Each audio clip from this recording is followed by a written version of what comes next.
Hi Libra, welcome and this is your reading. Be open-minded, hindi halos lahat makaka-resonate. Piliin nyo na lamang and thank you nga po pala sa mga nag-subscribe at sa mga bumabalik. Start na tayo. Give me the message for Libra please.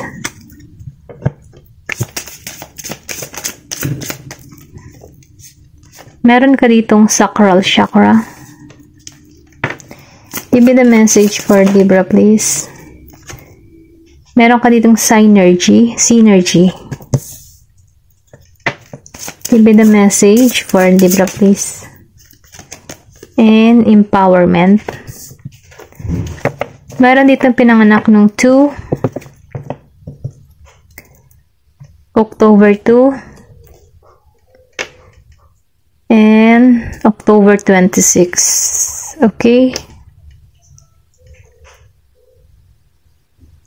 Okay, meron ako nakikita dito, ipinanganak noong October 2. Then, meron din dito October 8. Ayun, ito lang yung nakikita ko, no?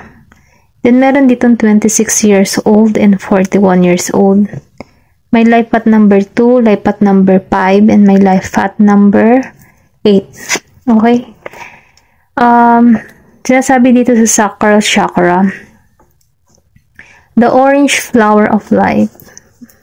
Nafe-feel ko lang dito, no, na meron ditong sinusuportahan ka dito sa mga gusto mong mangyari, or sabihin natin na sinusuportahan ka ng source, na God, kung ano man yung mga desire na yung gustong marating, ano. Meron kasi ako dito na nakikita na andun ka ngayon sa katatagan, tapang, lakas ng loob, na mamanifest mo yung mga gusto mo na mangyari sa iyong buhay, or yung mga gusto mong makamit, ano. Kung nahiling ka dito ng tagumpay, masasakatuparan mo ito. Dahil meron ako nakikita dito na kasaganahang parating sa'yo, okay? Ito lang yung na-feel ko sa the orange flower of life. Meron ka ditong lakas ng loob. Kung makikita mo dito sa orange, may courage ka, may tapang. Then, na-feel ko din dito na protektado ka, okay? Ayan. Dito sa 41, synergy, may 41 years old, life path number 5. Sinasabi dito, ano, kailangan mo ditong, ano, tanggapin yung mga masasakit or yung mga nakaraan mo na hindi na maganda para sa'yo. Kailangan mo itong tanggapin at pakawalan, okay?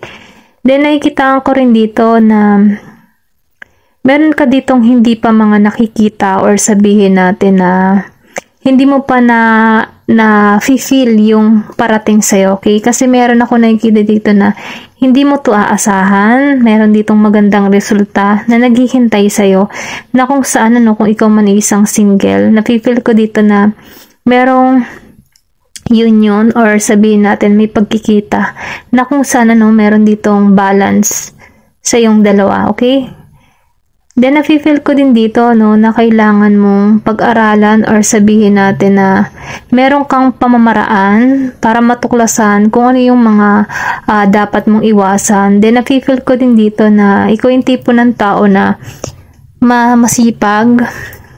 Kapag ikaw yung nagtatrabaho, talagang nakafocus. Then, ikaw din yung tipo ng tao na mapagmahal. And sinasabi din dito, no, nire-remind sa'yo na yakapin mo yung mga bagay na alam mong, ano, yung tipo na kung hindi ka pa man familiar sa isang gawain or sa mga opportunity na dumarating sa'yo, akapin mo lang, ano, kasi minsan yung mga panibago, dyan ka magkakaroon ng development, ano, para sa iyong sarili, na kung saan magbibigay ito ng excitement na para sa iyong buhay. Then ito, no, yung nakikitaan ko rin dito, yung iba sa inyo, yung naghahanap ng baby. Meron kasi dito, ano, may isisilang, or sabihin natin, meron ditong mabubuntis, or pwede rin sabihin na para kang sinilang sa panibagong ikaw, kasi nagkakaroon ka dito ng panibagong pananaw na kung saan ito'y nagbibigay sa iyo ng positibo, okay? Positibo sa realidad. Then, nafe-feel ko din dito, ano, na kailangan mong gumawa ng mga bagong paraan upang maalisan or bagong paraan upang mas ma-develop ka sa iyong mga ginagawa. Okay? Ito lang yung nafe-feel ko dito. Kailangan mo din ng strategy kung mayroong mga pinaplano ka sa iyong business or kung ano pa man yung larangan ng trabaho na ginagawa mo. Kailangan mo dito ng masusing pagpaplano or kung meron ka mang mga dinidesire, mga pangarap, kailangan mo dito ng pagpaplano or sabihin natin na kailangan mong pag-isipan kung ano man yung mga gusto mong mangyari or marating sa iyong buhay. Okay? Meron ditong empowerment. So, ibig sabihin, meron kang lakas ng loob or kakayahan na magkaroon ng matibay na pundasyon. Okay, ito lang yung nafe-feel ko. Then, nakikita ko rin dito, na meron dito talagang magkikita. Confirmation, meron ditong, yung tipong magnetic na kung saan, na meron ditong union or meron ditong nakalaan para sa yung tao, mapababae, mapalalaki, meron dito naka-destiny sa'yo. Na kung saan, magkakaroon ka dito ng, mas malalim na connection o mas malalim na tiwala sa bawat isa. Ito yung, kumbaga, kung ikaw man ay humihiling ng partner in life or teamwork sa isang tao, mahihikayat mo to kasi meron ditong, magnetic energy na kung saan, ito'y patungo sa'yo. Nakalagay din dito na, yung panalangin mo, kung ikaw man ay humihiling before na magkaroon ka ng magmamahal, naririnig na, okay? Kumbaga, ito'y patungo sa'yo. Dadalhin to sa'yo nang hindi mo to inaasahan. Kailangan mo lang maging connected or sabihin natin malakas yung connection mo sa taas kasi ka manampalataya talagang taimtim. Okay? Ito lang yung nafe-feel ko. Meron kang kakayahan or lakas ng loob na mamanifest din yung mga bagay-bagay na gusto mo mapasalarangan ng pag-ibig, trabaho. Okay? Ito lang yung sinasabi dito. Tingnan pa natin kung ano pa yung mensahe para sa'yo.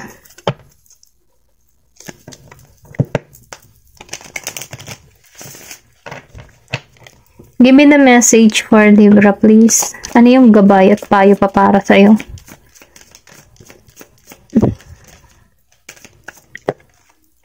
Ito, tumalsik to. First quarter moon in Scorpio. Give me the message for Libra. Meron ka ditong full moon in Aries. Give me the message for Libra, please. Meron ditong last quarter moon in Leo. I think may mangyayari sa'yo dito sa first quarter ng moon in Scorpio. Okay? Or pwede rin sabihin na may nangyari sa araw na to sa'yo. Okay? Nung first quarter moon in Scorpio. Nagkakaroon ka dito ng sabihin natin may malaking pagbabago na naghihintay sa'yo sa first quarter moon in Scorpio. Nafe-feel ko dito na maalisan mo yung mga problema or yung mga hadlang sa buhay mo na kung saan meron ditong stuck kung saan hindi ka makakilos ng dire-diretso. Meron mga humahadlang pa. Pero ganun pa man, natututunan mo tong maalisan, yung mga negative na isipan, tinutulungan mo na dito yung sarili mo, inaalisan mo to yung mabibigat na pakiramdam. Ito lang yung nafe-feel ko. Kasi yung mga mabibigat na pakiramdam o yung mga negative na isipan, ito yung humaharang para hindi ka magpatuloy sa landas na iyong tinatahak or yung tagumpay, Kasi at the end, merong tagumpay na naghihintay sa'yo.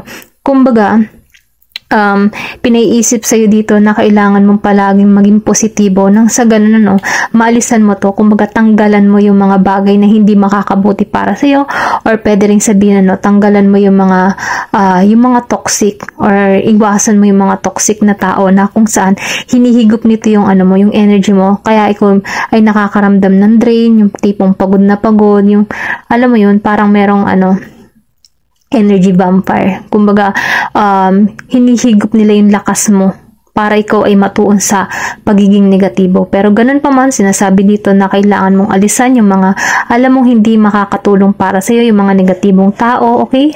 Ito lang yung nafe-feel ko, kailangan mong protektahan yung sarili mo. Then dito, sa Aries season, full moon in Aries, March to April, okay? Full moon in Aries, cool your emotion. Pinapayuhan ka dito, no, na magi ka lang cool. Kahit meron kang mga nakikinig na dalawang partido or kung ano man yung mga nasasagap mong balita na may dala na hindi maganda, kailangan mo lang maging cool. Huwag mong pagtuunan ng pansin yung mga bagay-bagay na hindi nakakabuti para sa'yo, okay? Ito lang yung sinasabi dito. Parang maging kalmado ka lang. Ayun, yung emotion mo, i-relax mo. Huwag ka masyadong magpasakop sa mga negative na nababalitaan mo or sa mga tao na nagbibigay sa iyo ng pag-down, ano, ganon. Okay, ito na yung nafe-feel ko. Then dito, no, sa last quarter in Moon in Leo, lighten up. Nafe-feel ko dito, mas nakatuon ka ngayon sa kalinawan or sa kaliwanagan, ano? Kasi nagkakaroon ka dito ng malakas na pananaw or positibong pananaw. Dito ka nakatuon sa mga positibo. Then, nafe-feel ko din dito, no, kung before parang nagkakaroon ka dito ng mga maraming isipin na problema before, no, naalisan mo to kasi nagkakaroon ka dito ng kaliwanagan, natututo ka, nagkakaroon ka ng karunungan, okay? Then, nafe-feel ko din dito, no, nagkakaroon nung yung tipo bang lumalakas na yung intuition mo, yung kutob mo, at sinusunod mo na yung inner voice mo. Dahil dun, no, dahil doon sa sinusunod mo ni inner voice mo, andun ka nakatuon sa sa tagumpay, sa yung goal, sa yung magandang pangarap. Ito lang yung nafe-feel ko. Kasi kung makikita mo yung babae dito, hawak na niya yung liwanag. Kung makikita mo dito, dun ka nakatuon sa magandang path na kung saan meron kang maraming matututunan, merong kaliwanagan, may maayos na buhay. Ito lang yung nafe-feel ko. Ito yung gusto mong mangyari or makamit mo, okay? At ito yung makakamit mo. Ito nararamdaman ko. Makakamit mo ito yung tagumpay. Okay? Then dito, no, sa New Moon in Virgo. Nafe-feel ko din dito, nagkakaroon ka na dito ng tapang at lakas ng loob. Alam mo na kung paano i-handle ang sitwasyon mo dahil nakakaramdam ka dito ng yung pag-relax mo ba. Hindi ka masyadong nagiging patol-patol sa mga sabahin, yung mga negatibo. Okay? Kasi natutunan mo na itong tanggalan yung mga negatibong hindi makakabuti para sa'yo, okay? Ito lang yung nafe-feel ko, kaya mo na i-handle yung emotion mo, kaya mo nang alisan yung mga hindi karapat-dapat sa'yo, okay? Kasi alam mo, kapag pinatulan mo yung mga ganong negatibo, ikaw din lang yung mahihirapan okay? Then, New Moon in Virgo, so ibig sabihin ito, New Moon in Virgo in August. Trust all will be well. Kumbaga, sinasabihan ka dito, no, na magtiwala ka lang, magtiwala ka sa Diyos, magtiwala ka sa source. Kasi kapag nagtitiwala ka, mapapabuti ka. Okay, nakikita ko rin dito, yung iba sa inyo, maybe dumating na, kaya nirelease mo na tong blocks, pinagpapasa Diyos mo na lahat ng mga nangyayari sa'yo, nagtitiwala ka na sa taas. Dahil alam mong merong magandang naghihintay sa'yo. Kung makikita mo dito, may zigzag papunta sa liwanag. So, ibig sabihin, marami ka mang problema alam mo yun, nasumpungan, marami ka mang problemang nasumpungan, pero patuloy ka pa rin. Kahit may mga sigsag at hindi dire-diretso yung daan na tinutungan mo at may pasigsag-sigsag, alam mo yung tatahakin mo na sa dulo, yung tagumpay, okay? Yun lang yung nafe-feel ko. Kahit marami kang problema na tinatahak, at the end, dun ka pa rin sa tagumpay. Kasi nakikita ko rin dito na mapayapa, may kapayapaan ka at nagtitiwala ka na lamang sa mga nangyayari, na may dahilan yung bawat na nangyayari sa buhay mo at pinagtitiwala mo na lang yun sa Diyos. Okay, ito lang yung nafe-feel ko. Tingnan pa natin kung ano pa yung mensahe para sa'yo.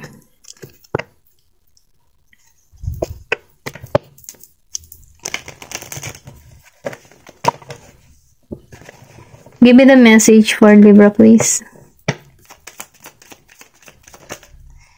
Gusto nitong lumabas. Dissipating. Nafe-feel ko dito, meron ka rin mga tao before na magulo, or sabihin natin, iniiwasan mo yung mga ganong klase ng tao, yung hindi makakabuti para sa'yo. Lumabas ang enlightenment. So, ibig sabihin, nagkakaroon ka dito ng kaliwanagan. Confirmation, sa lighten up. Nagkakaroon ka dito ng kaliwanagan, karunungan, nagkakaroon ka ng matured, or sabihin natin na mas tinutuon mo yung yung mga, mas tinutuon mo yung sarili mo sa kaliwanagan, sa mapapabuti ka, okay, sa anumang sitwasyon, ano, mas gusto mong hinahanap yung ano, yung may malinaw na, yung tipo na gusto mong hinahanap mo yung meron kang matututunan, okay? Yung magkakaroon ka ng kaliwanagan na kung saan mapapabuti ka, okay? Ito lang yung nafe-feel ko. Then dito sa self-worth, nakikita ko dito, yung iba sa inyo, yung hindi halos lahat, ano, piliin nyo na lamang. Nafe-feel ko dito, nasa yung spotlight na kung saan pinapahalagahan mo na yung sarili mo. Pinoprotectionan mo yung sarili mo, then nakikita ko inaalagaan mo na, kumakain ka na ng mabuti, and then nafe-feel ko din dito, mas nakatuon ka ngayon sa ano, sa pag-aaruga, okay? Ito na yung nararamdaman ko. Ikaw yung ano, naka-spotlight ka. Kumbaga, ikaw yung winner dito, okay? Then, nafe-feel ko dito yung mga nakaraan may tapos na. Kumbaga, nakatuon ka na ngayon sa panibagong direction na kung saan may tagumpay. Kung tutunguin mo lamang to, yung sinabi ko kanina, may mga sigsag-sigsag man dumadaan sa buhay mo. Sa huli, ito ka, okay? Nasa yung spotlight. Ayun lamang po, ano. Thank you for watching and love and peace.